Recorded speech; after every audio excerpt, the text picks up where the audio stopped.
Para esta segunda parte, entonces, de la mañana, me voy a enfocar en un tipo de herramienta específica que es lo que los anglosajones llaman rúbricas, rubrics en inglés, pero que es un término, bueno, se utiliza en castellano, muchas docentes o propuestas de evaluación utilizan el término rúbricas, pero nosotros en general usamos el término matriz de valoración, es lo mismo, pero implica que hay una matriz que tiene doble entrada y que sirve para valorar el trabajo de los estudiantes.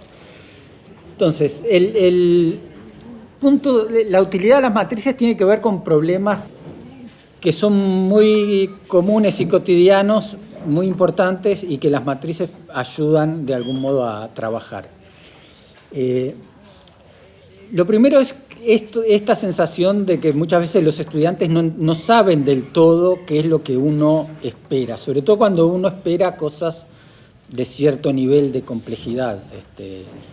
En mi caso personal, en filosofía, no es fácil, en general uno tiene una idea de qué tipo de trabajo escrito quiere los estudiantes, que normalmente uno quiere que sea creativo y que implique reflexión filosófica, pero además que esté bien escrito, que sea convincente. Este tipo de cosas en general es difícil de explicar y muchas veces los docentes las damos por supuesto y simplemente les decimos que escriban un ensayo, un texto, que hagan un análisis de lo que planteamiento de fulano o que comparen tal autor con tal otro, pero en general no les damos más indicaciones. Y lo mismo pasa muchas veces en cosas más obvias como los problemas de matemática, que a veces el modo en que están formulados hay términos y cosas que son obvias para el profesor, pero no tan obvias para los estudiantes. Entonces, por un lado, las matrices van a servir para eso, para tratar de aclarar, a veces aclararnos nosotros mismos, que es lo que les estamos pidiendo. Por otro lado, son una herramienta, como ya adelanté, para hacer devoluciones que sean oportunas y que sean adecuadas en el proceso de trabajo de los estudiantes, porque las matrices lo que permiten es hacer el rol equivalente a la mesa de trabajo de Ralph con todos los cuadros de aluminio soldados. O sea, es un lugar contra el cual el estudiante puede contrastar lo que hizo sin que sea contrastarlo contra una nota, ¿verdad? Por otro lado, no es algo que vayamos a trabajar, ni va a estar incluido, es algo que más adelante en otro proyecto y en otro momento trabajaremos. Las rúbricas son una buena herramienta para explicar el sentido que tienen las calificaciones. Como decía hoy, las calificaciones muchas veces son resultado de cosas muy distintas, a veces de promedios, de puntos por cosas diferentes, a veces de una impresión subjetiva del estudiante, del profesor sobre el estudiante, pero a veces nos cuesta definir con claridad cuáles son las características de un trabajo o de un desempeño o de un proceso de trabajo para considerarlo aceptable o para considerarlo destacado. Y muchas veces las discusiones que tenemos, mi visión en esto es esta, la discusión que a veces tenemos sobre el reglamento de evaluación y si la nota de aprobación es 5 o 6 es absurda, porque en el fondo no importa cuál sea si yo pongo, o sea, la nota de aprobación podría ser 3 o podría ser 8. El tema es qué contenido le pongo yo, o sea, qué características tiene que tener un trabajo, un escrito, un proyecto o el desempeño de un estudiante para que sea considerado aceptable. Y lo mismo para que sea considerado excelente y entonces merece una calificación de 10, 11 o 12. Pero creo que es un error intentar llegar allí por un camino matemático, sino que más bien hay que llegar por un camino conceptual. Este trabajo, como tiene estas características, tiene matices de destacado, de sobresaliente, y luego decido si es 10, si es 11 o es 12.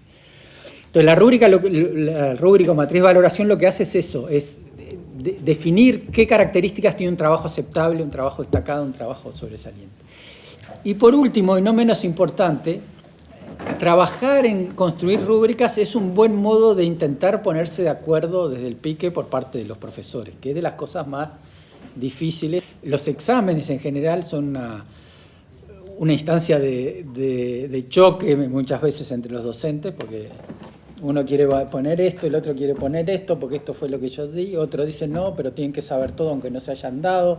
Ponerse de acuerdo en qué vamos a evaluar y ponerse de acuerdo en qué actividades vamos a proponer y por qué esas, y si las actividades son adecuadas a lo que esperamos del curso o, disculpen que sea malo, sé que, que me voy a exceder un poquito, pero a veces, o por lo menos antiguamente, en matemáticas, por ejemplo, y también lo digo por experiencia propia, porque a pesar de que soy profe de filosofía, hice bachillerato de ingeniería, o sea que estudié mis matemáticas, y los profes era el tema para el examen, el problema original, novedoso, pero que era algo que uno nunca había hecho durante el curso, entonces se volvía difícil de resolver. Entonces, muchas veces nos cuesta mucho a los docentes porque tenemos la tradición esta de que cada uno trabaja aislado, muchas veces cuando llega la instancia de evaluación o de proponer un parcial que tenemos que definir en conjunto, nos cuesta ponernos de acuerdo. A elaborar juntos matrices de valoraciones es un modo de construir esos acuerdos. Entonces sirven para estas cosas que son las que acabo de decir. Las matrices sirven para explicitar y para compartir con los estudiantes cómo se va a valorar su desempeño, su trabajo, para que tengan claro qué es lo que se espera de ellos, para que los estudiantes puedan evaluarse y tomen responsabilidad por su propio aprendizaje, para dar significado a las calificaciones y limitar un poco la arbitrariedad que muchas veces tienen. Entonces, ¿qué son? Tienen dos componentes básicos. Por un lado, tiene que haber un conjunto de criterios que son como los grandes aspectos de lo que voy a observar. Criterios o dimensiones, voy a usar los dos términos en forma indistinta. Y por otro lado, la idea es que para cada criterio o dimensión voy a describir distintos niveles de logro. Lo importante es que no son juicios, sino descripciones. Enseguida lo explico. La idea es que yo describo las características del desempeño y luego sí voy a hacer una valoración, pero la matriz no debería ser una valoración que diga esto es bueno, sino lo bueno tiene estas características y debería ser lo posible descriptivo. Y esos desempeños pueden ser de dos tipos. El término desempeño lo vamos a utilizar para dos tipos de cosas distintas que tienen que ver con algunas de las intervenciones de ustedes hoy. Las vamos a usar para calificar procesos, o sea, no propiamente un trabajo, sino un alumno o un equipo que hace una presentación de un trabajo o que toca un instrumento o que hace el trabajo de preparar una observación en el microscopio en un laboratorio de biología, o para evaluar el proceso de trabajo en un equipo, o sea, o para evaluar, como decía hoy el profe de electricidad, no solo si el enchufe está bien puesto, sino cómo fue hecho el proceso de trabajo. O para evaluar productos en sí mismos, que es el resultado final del trabajo del estudiante, que puede ser un escrito, un proyecto, un estante, una pintura, un mapa conceptual, un informe, etc. Entonces, para empezar a ponerlo esto en concreto, acá hay un primer ejemplo. Este es un trabajo de Julia Lemonnier, que tiene un trabajo publicado sobre didáctica, es una profe de ciencias de Uruguay. Y ella propone esta rúbrica o matriz de valoración muy general para evaluar ciencias en ciclo básico. Entonces, aquí, ¿qué es lo que hay? En la primera columna están lo que acabo de denominar yo criterios o dimensiones. Lo que Julia dice es, bueno, para evaluar ciencias en ciclo básico, las 4 cosas principales que hay que observar son estas: la capacidad de los estudiantes para aplicar los conocimientos, los procesos cognitivos que desarrollan, el manejo de la información y la capacidad para explicar fenómenos, básicamente. Ciclo básico. Y lo que hace luego es, para cada una de esas grandes dimensiones, establece como 3 niveles distintos. Tanto la cantidad de dimensiones y la cantidad de niveles son arbitrarias. Ahora después vemos los pros y los contras de tener más o menos. Aquí lo que tenemos son 4 dimensiones y 3 niveles para cada dimensión. Y lo que hace dentro de cada casillero es describir qué sería un estudiante con un desempeño muy bueno en aplicación de conocimiento. Entonces, ahí hay una descripción, dice, son estudiantes que pueden utilizar los conocimientos científicos para resolver situaciones, problemas relacionadas con situaciones reales, pero alejadas del contexto cotidiano inmediato. O sea, no son situaciones reales, pero no del contexto de todos los días, como sería el caso que pusimos hoy de la cancha y el agua y el charco. Es un contexto cotidiano inmediato. Una situación real alejada del contexto cotidiano, podría ser una situación vinculada a los problemas de medio ambiente o otro tipo de problemas. Dice, aceptable son aquellos desempeños en que se aplican contenidos científicos aprendidos en el contexto escolar. Vieron que en el primero habla en general de conocimientos científicos, ahora se especifica lo que se aprende en el contexto social, en situaciones reales cotidianas, ya no descarta lo de situaciones alejadas del contexto cotidiano, reconociendo relaciones de causa y efecto.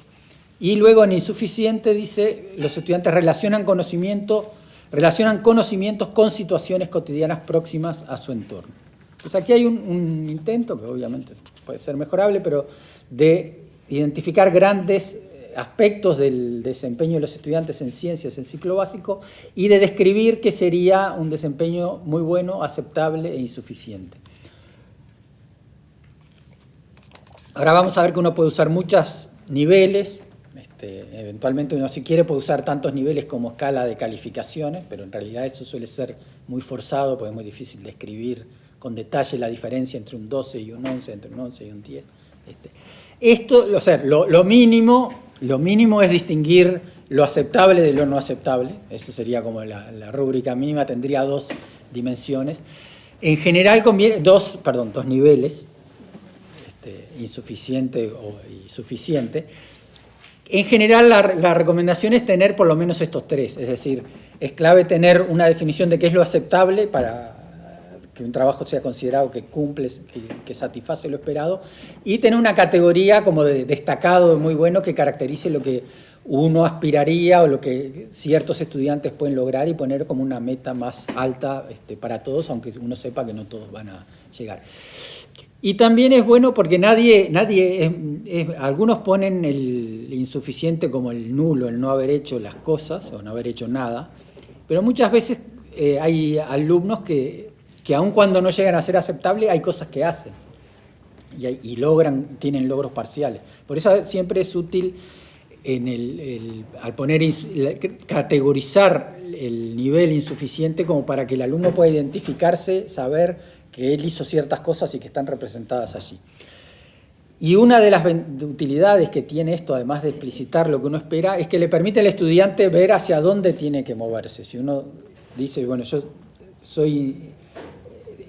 fui calificado, mi trabajo fue calificado como insuficiente en aplicación de conocimientos, ¿qué es lo que no hice o para dónde me tengo que mover? Entonces la rúbrica le aporta esa información. Entonces los componentes básicos son esos, dimensiones o criterios.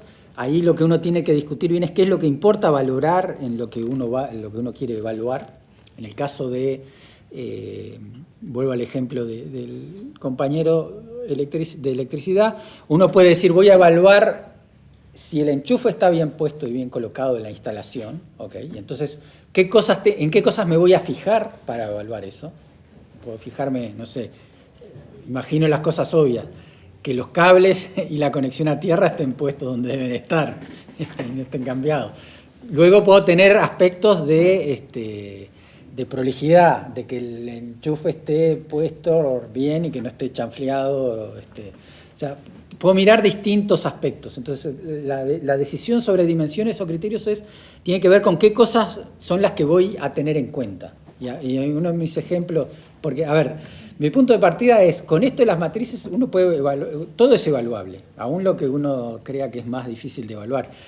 Y el mejor ejemplo de eso es el concurso de carnaval, ¿no? El concurso de carnaval, obviamente, y como ninguna evaluación es objetiva, todas tienen un grado de subjetividad, ninguna evaluación es indiscutible, y seguramente los fallos del concurso de carnaval siempre dan lugar a discusión y demás, y si ganó el que tenía que ganar, etc. Pero en el concurso de carnaval, ¿qué hay? Hay una serie de dimensiones que son el vestuario, las voces, no sé, el cuplé, no soy especialista, pero sí sé, porque me interesa el tema de evaluación, que los jurados tienen una serie de dimensiones en las que califican, a veces incluso hay jurados especializados, hay gente que solo califica vestuario y tal cosa, y otros que califican tal otra. Y lo que tienen, en el caso de ellos, no tienen niveles, sino un rango de puntajes, ¿no? Ok, lo segundo que uno tiene son niveles. Para cada rango, para cada dimensión o criterio define varios niveles. Como decía recién, pueden ser distintas cantidades, el mínimo es 2, hay algunas de hasta 7 niveles, depende ahora vamos a ver, depende para qué uno las va a utilizar. Y luego uno las puede denominar de distintos modos. Como vimos hoy, recién, Julia Lemonnier utilizaba muy bueno, aceptable, insuficiente. Aquí en esta tablita yo puse en proceso, inicial, avanzado y completo. Es otra forma. Lo importante siempre es saber que tiene que haber en el centro una categoría que es la que hace el corte entre lo aceptable y lo no aceptable. Pero uno lo puede llamar de distintas maneras. Y dentro de cada casilla lo que van son las características que tiene que tener o el proceso de trabajo o el producto que estoy observando. Cada casilla es una descripción. Voy a volver ahora enseguida con ejemplos. Antes de avanzar a ejemplos, dos distinciones sobre tipos de matrices. Una es entre generales y específicas. ¿Qué quiere decir esto? Yo puedo pensar la matriz como una matriz general para evaluar el desempeño del alumno en un curso o en un área de aprendizaje. La puedo pensar incluso para varios cursos. Ahora vamos a ver un ejemplo, una matriz que sirve para evaluar la escritura de los estudiantes a lo largo de toda la escuela primaria, a lo largo de los 6 grados, y puedo ir viendo el avance a lo largo de los 6 grados. Pero son matrices que evalúan la capacidad general de escritura del estudiante a través de diversos productos. No son para evaluar un producto concreto, un texto escrito, sino los textos escritos en general, ¿no? Eventualmente yo podría tener una matriz para evaluar el desempeño o las características de un buen electricista, pero que no necesariamente sea la instalación del enchufe, sino que tenga en cuenta distintos aspectos. En cambio, una matriz es específica cuando está diseñada para evaluar una tarea concreta. Esta matriz está diseñada para evaluar esta tarea que consiste en instalar correctamente un enchufe. Esta matriz está diseñada para evaluar este informe de ciencias, no el aprendizaje de las ciencias en general, sino este informe o esta prueba de ciencias en concreto. Lo que vimos de Julia recién es una matriz general, no está relacionada con una tarea en concreta, sino que lo que dice es el tipo de cosas que deberían ser capaces de hacer los estudiantes, y esas cosas se pueden evaluar con distinto tipo de tareas o actividades. Entonces, la ventaja que tiene utilizar una matriz general es justamente que me da una idea más global del tipo de logros que quiero tener o el tipo de desempeño que quiero alcanzar, y eso lo puedo evaluar con distintas actividades y en distintos momentos. Entonces me permite usar la misma matriz para un proceso de largo plazo. Una matriz específica, la desventaja que tiene es que sirve para evaluar esta prueba y solo esta prueba. 1. 2. La matriz general tiene como ventaja que, además de que la puedo usar repetidamente, que se la puedo dar a los estudiantes incluso antes, al principio del año. Yo siempre, una de mis deformaciones profesionales con la evaluación es que yo siempre digo, uno debería decirles a los estudiantes cómo va a ser la evaluación al principio del curso. No cuál va a ser el examen o la prueba, la tarea, pero sí el tipo de tarea y qué es lo que les voy a pedir al final.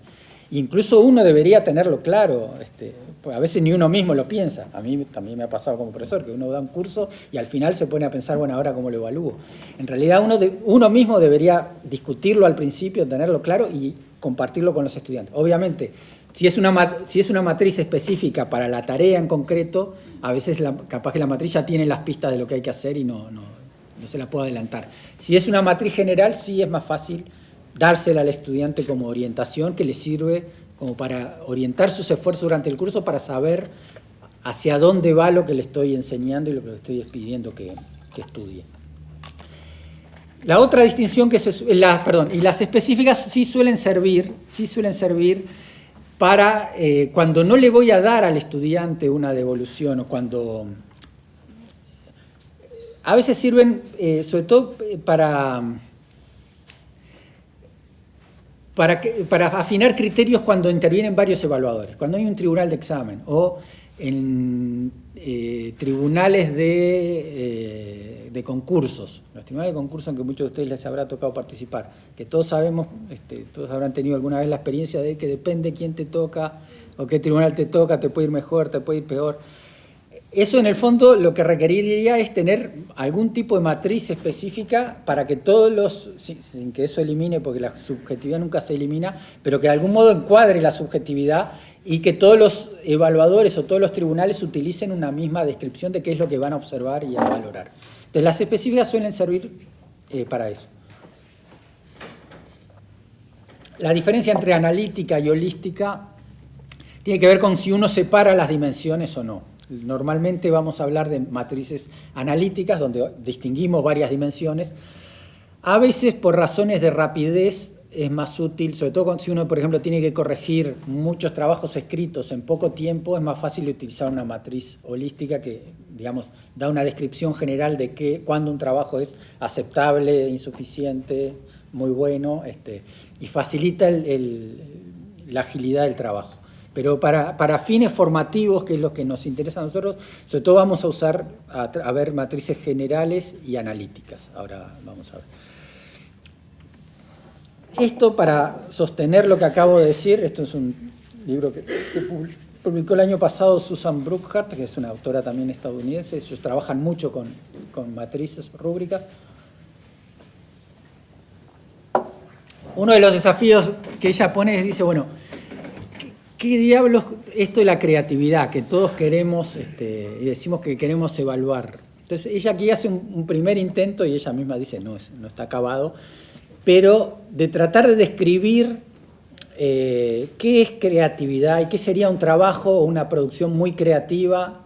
Ella utiliza hasta estos niveles. Noten, a ver, es una matriz holística, es decir, no hay dimensiones aquí, y lo que está en la columna en realidad son los niveles. Es lo que equivaldría al nivel destacado, muy bueno, aceptable o insuficiente. Ella en realidad no usa esas categorías, sino que dice, bueno, muy creativo, normal o rutinario e imitativo, que sería lo opuesto a creativo. Y entonces dice, bueno, ¿qué es lo que caracteriza un trabajo creativo? Dice, las ideas representan una destacada variedad de conceptos importantes de diferentes conceptos o contextos o disciplinas. El producto creado se apoya en un amplio y variado repertorio de fuentes, incluyendo distintos textos, medios, especialistas y o experiencias personales. Es decir, yo creé algo para el cual utilicé un repertorio de fuentes, fui a leer distintas cosas, utilicé medios, fui a la web o una película, consulté especialistas y o hice referencia o utilicé mis propias experiencias previas.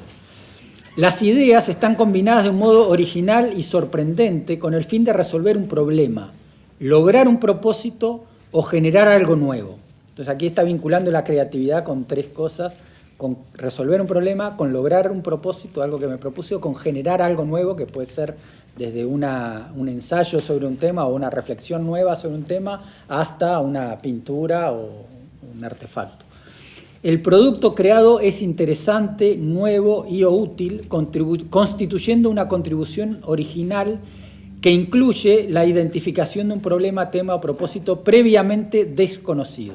Entonces aquí, como ven, para un concepto muy abstracto, hay un intento de definirlo y de describirlo a través de cosas que uno puede ir y observar y puede sentarse y eventualmente discutir con otros. Bueno, a ver, este trabajo del estudiante reúne estas cosas, tiene un repertorio amplio de fuentes, tiene una combinación de ideas, logra resolver un problema, genera algo nuevo, es una contribución original.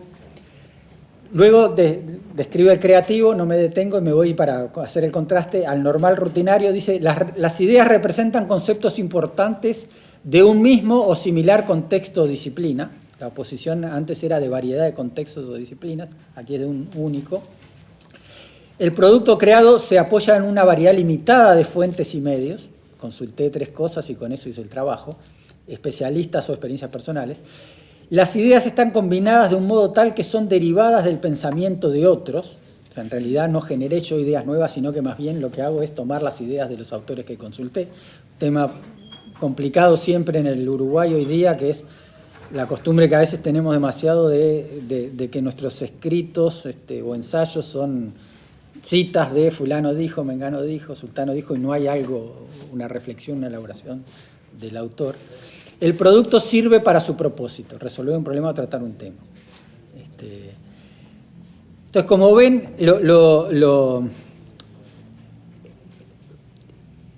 aquí hay dos cosas. A ver, hay un esfuerzo por poner en palabras y en descripción algo que me permita, contra un producto, decidir, bueno, lo coloco como muy creativo, como normal, como imitativo. Lo segundo es que es muy importante en esto que haya una diferencia clara o razonable entre un nivel y otro, que me sirva para decidir. O sea, una mala matriz sería una matriz en que no puedo distinguir o que no hay diferencias claras entre un nivel y el siguiente, y por tanto no puedo decidir dónde colocar, lo cual no quiere decir que me resuelva el problema, lo vamos a ver enseguida. O sea, siempre voy a tener que hacer un nivel de interpretación o de inferencia. Y lo otro es que tenga una cierta continuidad. O sea, si bien no hay dimensiones, en esta matriz de hecho hay ciertas cosas que se repiten. O sea, siempre se fija en la variedad de conceptos o ideas que se trabajan y su origen, se fija en el repertorio de fuentes que utiliza para hacer, se fija en esto de lo interesante, nuevo o útil, y eso lo va como graduando entre los distintos niveles. ¿Cómo hago para evaluar no solo productos, sino procesos de trabajo? Bueno, uno puede caracterizar esto, como hay esto, si ustedes entran en internet y ponen rúbricas y demás, hay miles de lugares, hay rúbricas buenas, regulares y malas, y uno va a encontrar para evaluar una exposición oral, un trabajo en equipos.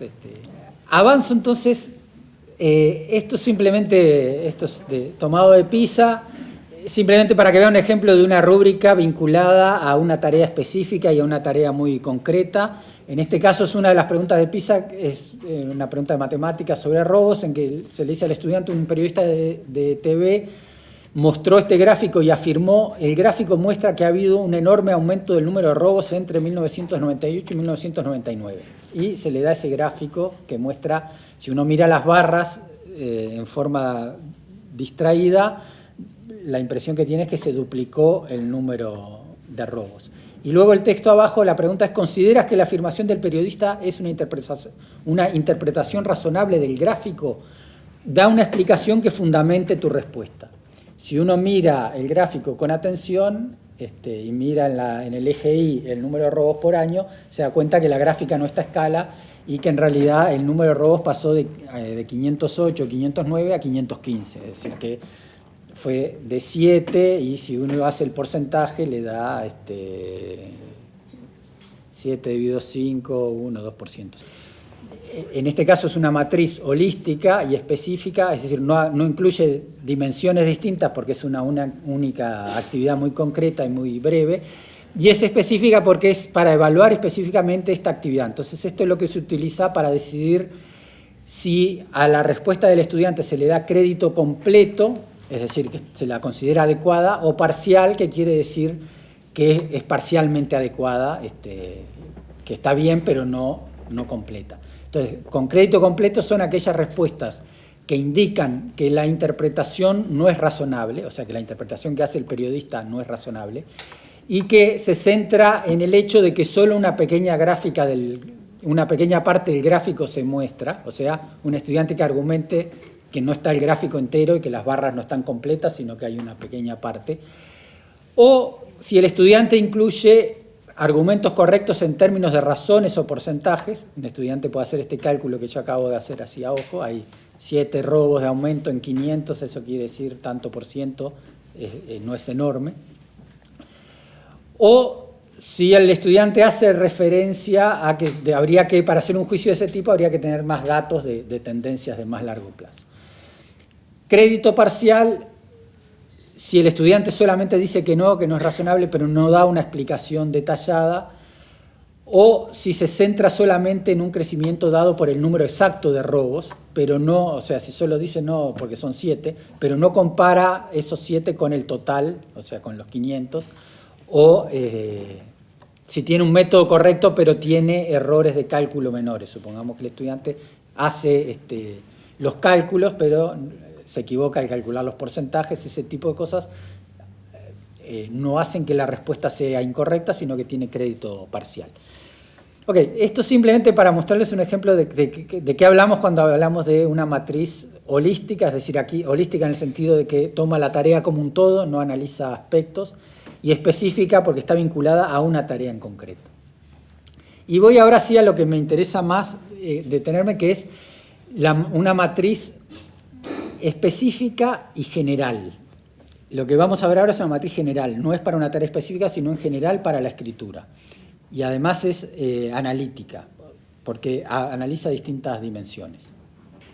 Esta es una matriz, no es específica, no está vinculada a una tarea específica, sino que es general, y es analítica porque distingue varias dimensiones. En este caso es les explico el origen. Esto es una rúbrica que tiene como 2 décadas de desarrollo en los Estados Unidos, que es muy utilizada para evaluar la escritura, los trabajos escritos de los estudiantes a lo largo de la escolaridad. Y lo que hace es analizar 6 aspectos centrales de la escritura, que son de un trabajo escrito, que puede ser un informe, un ensayo, etc., que es el aporte de ideas que hace el texto, el modo en que están organizadas, el grado en que el estudiante pone un punto de vista propio. Los anglosajones le llaman voice, que en castellano sería voz, pero en realidad están refiriendo al grado en que el estudiante da un punto de vista propio en el texto. La elección de las palabras, que tiene que ver con el vocabulario que se utiliza y demás, la fluidez del texto y el uso y respeto de las convenciones gramaticales. Esos son como los 6 aspectos, y le llaman la rúbrica 6+1 porque una de las cosas que detectaron ellos y la dejaron, pero aparte, es que muchas veces los docentes le ponían mucha atención a los aspectos estéticos, si es prolijo, si está bien separado los párrafos, si tiene los subtítulos, colores. Entonces, eso lo separaron como una cosa distinta, que está bien, el docente puede considerar o no, pero que no es propiamente parte de la escritura, y por eso lo llamaron presentación, y es una dimensión que utilizan para ciertos trabajos. Cuando es un trabajo final o cuando es una tesis, ellos dicen, bueno, hay determinado tipo de trabajos de escritura en que sí, cuando son trabajos de cierre o finales, en que sí es muy importante los aspectos formales de la presentación, y otros en que en realidad debería ser un aspecto secundario. Entonces, de estas 6, en este gráfico que tengo aquí, en esta matriz, o sea, hay 4 nada más de las 6 dimensiones, y voy a mostrar ahora algunas en detalle, y hay 3 grandes niveles por razones de facilidad. En realidad la matriz entera tiene 6 niveles, porque ya les digo, se usa a lo largo de toda la escolaridad, no es para un único grado. Entonces, estos 3 primeros niveles en cuanto a ideas y contenido, dice un escrito es muy bueno en materia de ideas si está claro, si está enfocado, si es interesante, si mantiene la atención del lector, si el tema o la historia central se enriquece con anécdotas y detalles relevantes. Puede haber detalles que no sean relevantes. Nivel 2, que sería un nivel intermedio, el escrito es claro y enfocado, sin embargo el resultado general puede no captar la atención. Hay un intento por sustentarlo, pero puede ser limitado, irreal, muy general o fuera de balance o desbalanceado. Y el nivel de no logro, digamos, un escrito no logrado, sería un escrito que carece de una idea o propósito central. El lector se ve forzado a hacer inferencias basándose en detalles muy incompletos. Luego otra dimensión, que es la de la organización del texto. La organización resalta y focaliza la idea o tema central. El orden, la estructura o la presentación compromete al lector y lo mueve a lo largo del texto, es decir, lo involucra al lector, lo motiva a seguir leyendo. En el nivel intermedio, el lector puede inferir lo que va a suceder en la historia, pero en general la organización puede ser en algunos casos inefectiva o muy obvia.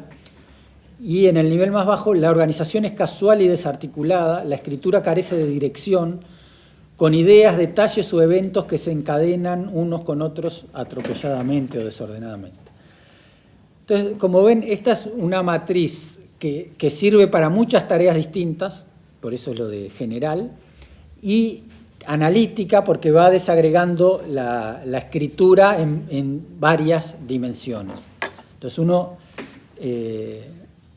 la puede utilizar, o sea, es un tipo de matriz que uno le puede dar al estudiante de antemano, le puede decir, bueno, los textos escritos los vamos a evaluar con esto, y esto no le resuelve al estudiante cómo tiene que escribir, sí le da ideas de qué es lo que se espera y en qué se tiene que esforzar, sí le da ideas para mirar en qué nivel está y qué le falta para, para avanzar hacia otro nivel, y obviamente requiere un trabajo de construcción de un lenguaje común. Probablemente hay muchos de estos términos que vamos a ver ahora, que es uno de los temas con las matrices, que no necesariamente son inmediatamente comprensibles para los estudiantes. Entonces, parte del trabajo con matrices tiene que ver con que los estudiantes, sobre todo si uno quiere, puede haber matrices que uno las va a usar uno, o el colectivo docente, que no se le van a entregar a los estudiantes, por tanto, uno puede utilizar un lenguaje técnico más abstracto, siempre y cuando estemos de acuerdo los docentes. Pero cuando uno quiere usar la matriz como una herramienta de trabajo con los estudiantes para devoluciones y demás, ahí tiene que ver la forma de formularla en un nivel o de chequear la interpretación que los estudiantes hacen de los términos. Enseguida voy a ir a eso.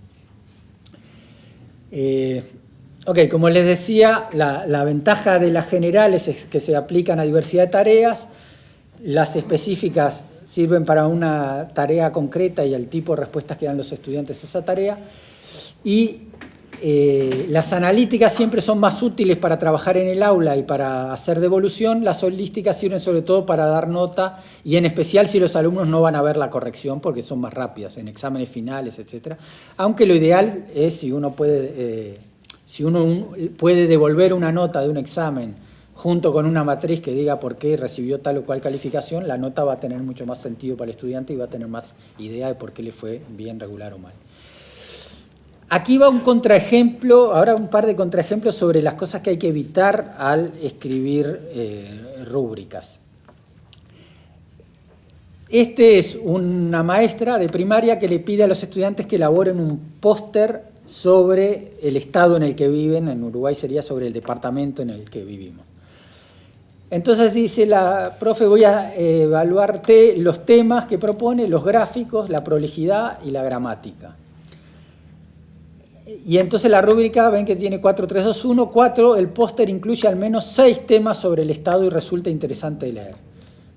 El nivel anterior, el póster incluye 4 o 5 temas sobre el estado y resulta interesante de leer. El nivel siguiente, el póster incluye al menos 2 o 3 temas sobre el estado y el póster no incluye la mayor parte de los temas. Una de las cosas que hay que evitar es armar la rúbrica contando aspectos, porque contando aspectos no nos dice nada de lo sustantivo. Entonces, si yo le doy esta rúbrica al estudiante, lo que le estoy diciendo es, tenés que poner 6 temas, más allá de que sean relevantes o no relevantes, si tenés 6, si pusiste 6, o sea, los criterios de evaluación orientan el esfuerzo del estudiante. Entonces, una de las cosas que hay que evitar es, obviamente es mucho más fácil tomar una decisión contando, porque es más fácil de evaluar, cuento cuántos aspectos y decido, pero en realidad no va a lo sustantivo y orienta mal al estudiante. Luego, bueno, otra de las críticas a la rúbrica es el peso que tiene la prolijidad. El póster está excelentemente presentado en términos de diseño, presentación y prolijidad, versus el póster está presentado en forma desordenada, mal diseñado, pero de acuerdo, aquí puede ser un elemento. Y en gramática lo mismo, no se presentan errores gramaticales, se presentan 1 o 2 errores gramaticales de puntuación u ortográfico, se presentan 3 o 4 errores gramaticales, el mismo tema. La cantidad de errores, primero que en escritura la cantidad de errores de distinto tipo, o sea, la probabilidad de tener errores gramaticales de puntuación o ortográficos es distinta y la importancia de los errores es distinta. Entonces, contar errores no suele ser un buen mecanismo, más bien hay otras formulaciones cuando la rúbrica, en esta rúbrica lo leo porque ustedes no lo ven seguramente, pero en la rúbrica esta de escritura, cuando se refiere al tema de las convenciones gramaticales, en el nivel más alto ponen específicamente, dice, los errores tienden a ser muy pocos y de menor importancia, al punto que el lector puede fácilmente pasarlos por alto a menos que los busque específicamente. Entonces ven que el tratamiento que le dan aquí es de que, a ver, no necesariamente el cero error es perfecto, puede haber errores, siempre y cuando, pero hay que ver un poco el tipo de errores, la gravedad que tienen, la visibilidad que tienen, el grado en que afectan la calidad de la lectura o no. Pero entonces el punto al que voy con esto es al tema de evitar, de que un riesgo que uno tiene al principio es centrarse en cosas muy visibles y que uno pueda contar. Otro ejemplo, en este caso hay dos, es una rúbrica para trabajos de ciencias con niños de primaria, es una rúbrica es una rúbrica específica para una tarea concreta que era elaborar un póster, una demostración sobre el ciclo de vida de los animales. Los estudiantes lo que tenían que hacer era elegir un animal y hacer un póster que representara el ciclo de vida de ese animal. Y tenía varias dimensiones, aquí pongo dos y pongo el primer esfuerzo, el primer intento y el segundo. Entonces, o sea, es una rúbrica revisada en dos momentos distintos. La rúbrica inicial que elabora la maestra dice, tiene varias dimensiones, yo tomo dos, ilustración de las etapas del ciclo. Entonces le pone 6 puntos, las ilustraciones de cada etapa son evidentes. 4 puntos, falta una o dos ilustraciones de las etapas del ciclo. Es decir, hay una o dos etapas que no tienen ilustración. 2 puntos, faltan más de 2 ilustraciones de las etapas. 0 puntos, no incluidas, es decir, no hay ilustraciones.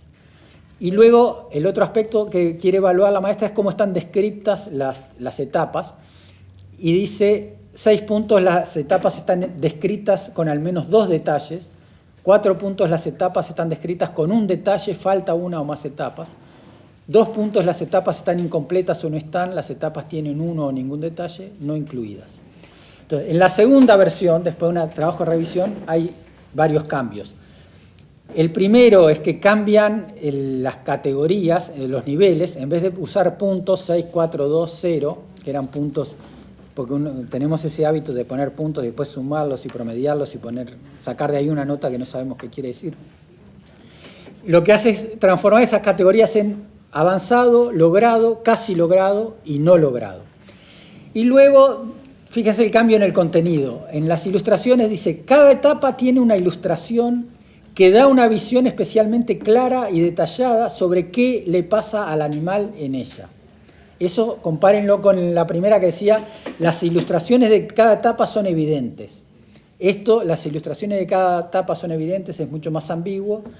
Esto último da pistas mucho más concretas tanto para el que evalúa como para el propio estudiante sobre lo que se espera de él. Cada etapa tiene una ilustración que da una visión especialmente clara y detallada sobre qué le pasa al animal en esa etapa. El segundo, logrado, o sea que no está tan bueno como el otro, pero que igual es bueno, es aceptable. Cada etapa tiene una ilustración que ayuda a mostrar qué le pasa al animal en ella. La diferencia es lo de especialmente clara y detallada, esa es la diferencia entre los dos. El casi logrado es algunas ilustraciones de etapas no muestran qué le pasa al animal en ella. O sea, el estudiante puede haber incluido ilustraciones que en realidad, no sé, muestran algo, pero no muestran qué es lo central que le pasa al animal en esa etapa. Entonces, es mejor que contar si faltan tantas ilustraciones. Y el no logrado, en vez de decir no puso nada, en realidad puede que haya ilustraciones. Dice, las ilustraciones no ayudan a ver qué le pasa al animal en esta etapa de su vida. Entonces, esto, como ven, es más fácil para el lector, más orientador para el estudiante sobre qué se espera de su trabajo. Y lo mismo hace con las etapas, donde lo que hace es eliminar el tema de si hay un detalle, 2 detalles, sino que lo que dice es, bueno, no, las etapas están descritas con precisión y las descripciones son completas y detalladas. O puede haber falta de precisión, o puede haber imprecisión o información incompleta, pero no se centra en cuántos detalles tiene, que es de nuevo, es una cuestión menor. Entonces, estos dos ejemplos son para que ustedes vean estas cuestiones que son como de artesanía que uno aprende por ensayo y error en la práctica, o sea, nunca uno hace bien esto de la primera vez, se aprende haciendo, trabajando con otros, probando, mejorando,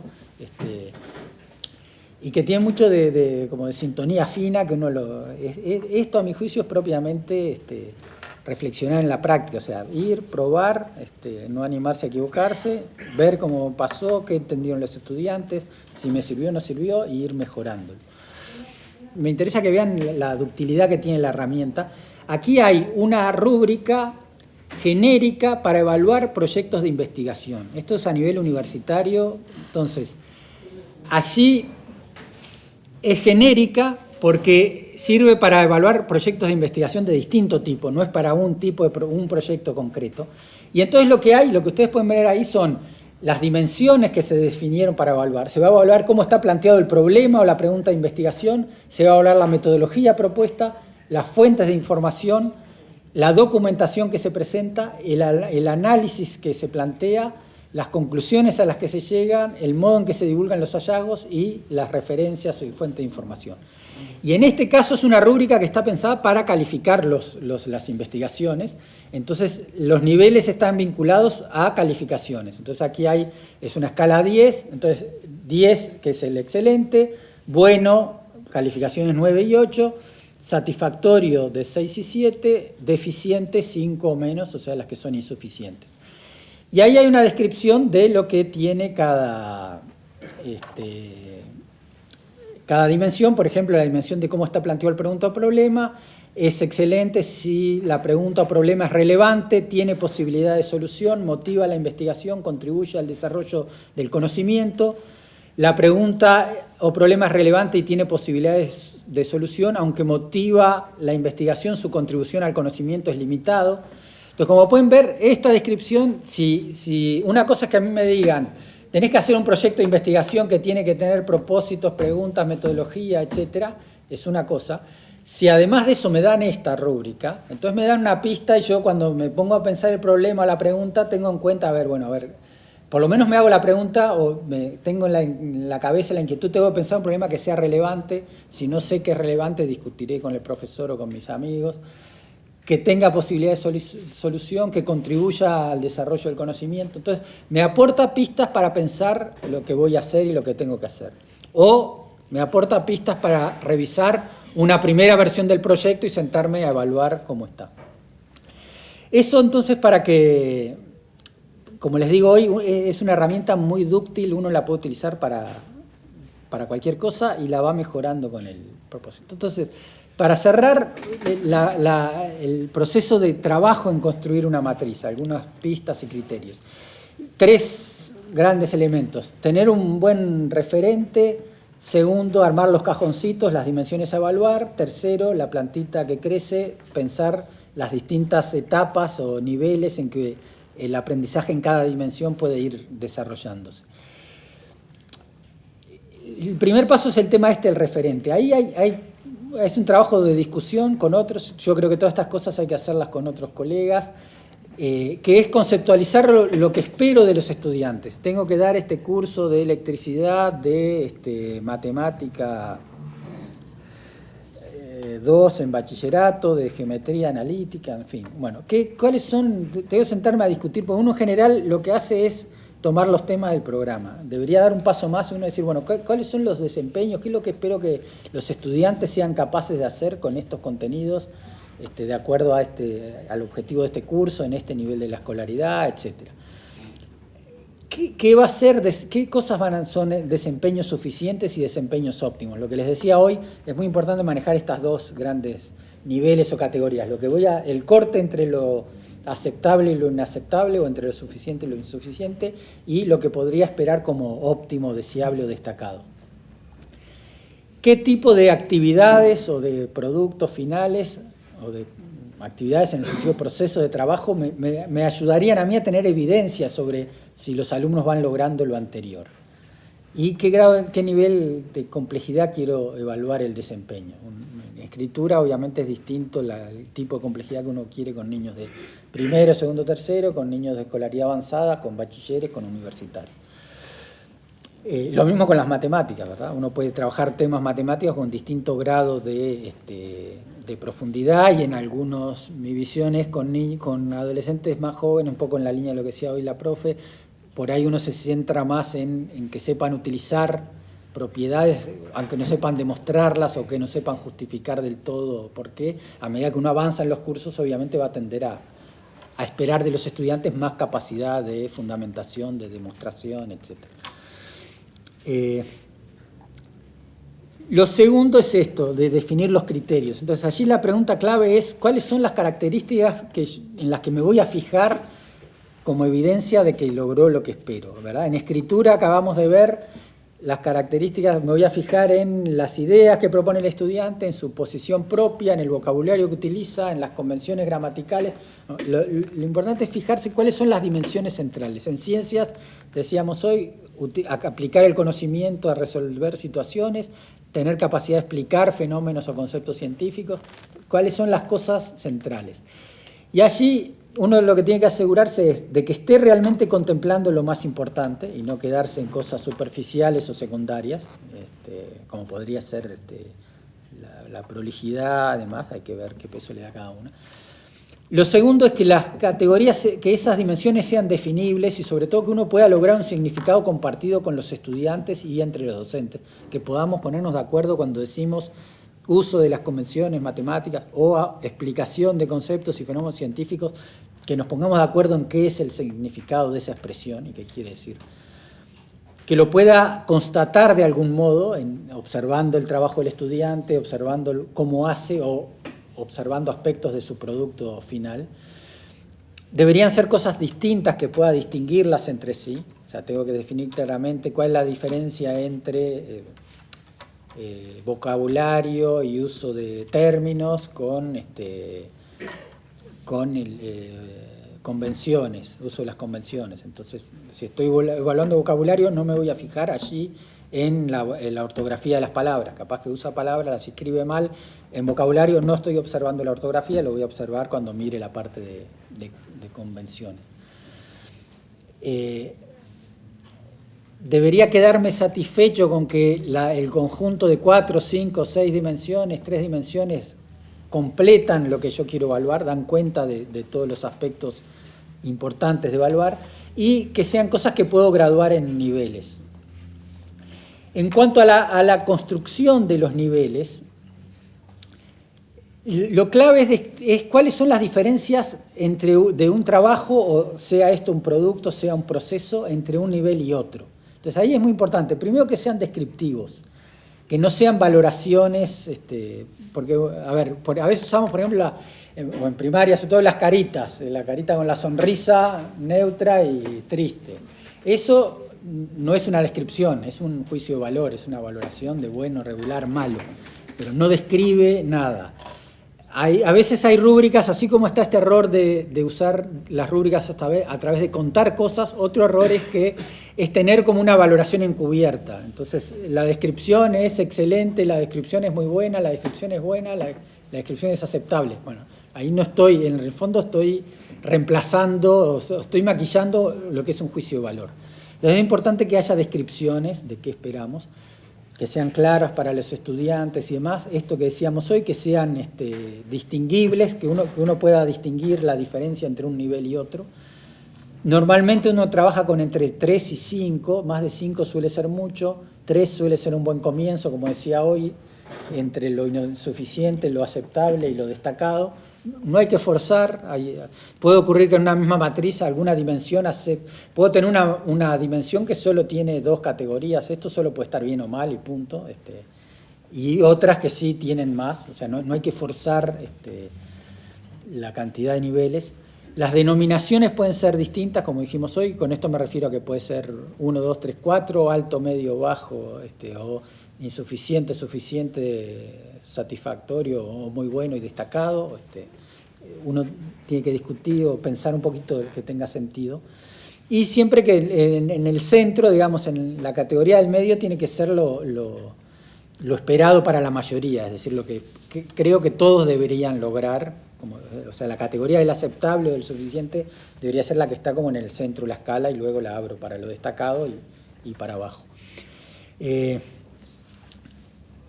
Para hacer esto, el tema de cómo operar, lo fundamental es, una vez que uno hizo esta descripción y identificación de dimensiones, lo mejor es trabajar con trabajos reales de los estudiantes. Entonces yo ahí siempre cuento trabajos reales, tomar trabajo de los estudiantes. Pongo yo nunca hice, siendo profesor de filosofía, no llegué a hacer rúbricas, pero en la base de las rúbricas hay las cosas intuitivas, porque tampoco en mi época se formaba mucho en evaluación, se daban algunas cosas muy generales, como que la evaluación puede ser formativa, sumativa o diagnóstica, pero no mucho más que eso, y además nos daban unas cosas de estadística que nunca servían para nada, la media, la mediana y el modo. Entonces, cuando yo empecé a enseñar filosofía, y así, mi intento era que los estudiantes escribieran ellos y reflexionaran a partir de lo que leíamos, no tanto que me repitieran lo que dijo fulano, mengano, Platón, etc. Pero claro, a la hora de enfrentarse al trabajo, yo no tenía herramientas. Entonces, la primera intuición que era, leo este trabajo, está bastante bien acá. Tomo otro trabajo, segundo, está mejor que el otro, bastante mejor, acá. Tercer trabajo, no, está malo. Acá. Entonces, lo que uno hacía era hacer los montoncitos, 3 o 4 montoncitos, los que me parece que son malos, los que me parece que están más o menos bien, los que me parece están bien, los que están excelentes. En mi momento, yo eso lo traducía directamente a notas. Pero en realidad es un mal procedimiento, porque en el fondo además uno está evaluando ahí de acuerdo al grupo, en forma comparativa. Tal vez esto que considero muy bueno, en realidad es muy bueno porque el grupo es malísimo, pero tampoco capaz que es del todo bueno. Entonces, lo que suelen sugerir la gente que se dedica a esto es, sobre esta metodología artesanal inicial, hacer eso y sobre eso avanzar en conceptualizar, bueno, estos que puse aquí como malos, ¿qué es lo que los caracteriza? ¿Y qué es lo que caracterizan las distintas? Supongamos que mis dimensiones son ideas originales, manejo claro o exposición clara de las ideas de los autores que está manejando, y un texto atractivo, motivador, que entusiasma al lector. Entonces, bueno, estos que son malos, ¿por qué son malos? Entonces ahí yo empiezo a decir, bueno, es malo porque no se entiende qué es lo que dijo Platón y qué es lo que está diciendo el estudiante que lo escribió, no hay diferencia entre las ideas y otros, lees una página y media y ya no sabes de qué estás hablando y te perdiste. Entonces, el paso siguiente, que es lo que está aquí, es esto que está en el tercer punto, escribir, y esto es algo que se puede hacer entre docentes o eventualmente con los mismos estudiantes. Una de las cosas que es interesante es trabajar en discutir una rúbrica y hasta armarla con los estudiantes. Es decir, discutir con los estudiantes qué trabajos son malos, qué trabajos son aceptables, cuáles son muy buenos y qué características tienen, qué es lo que diferencia unos de otros. Y ponerse a poner las explicaciones específicas de qué diferencia cada pila de una o de otra. No en términos de decir, acá el problema está mal resuelto, sino en qué está mal resuelto y por qué está mal resuelto. ¿Por qué esto está mal escrito? ¿Por qué los autores acá están bien trabajados y citados y acá no? Escribir esas descripciones. Y además distinguir, bueno, los criterios que uno va a establecer. Entonces, la clave ahí es eso de hacer una escritura descriptiva de cada dimensión y de cada nivel dentro de cada descripción, y esto que decíamos, que ya dije, de evitar contar aspectos superficiales o evitar las valoraciones que son demasiado subjetivas.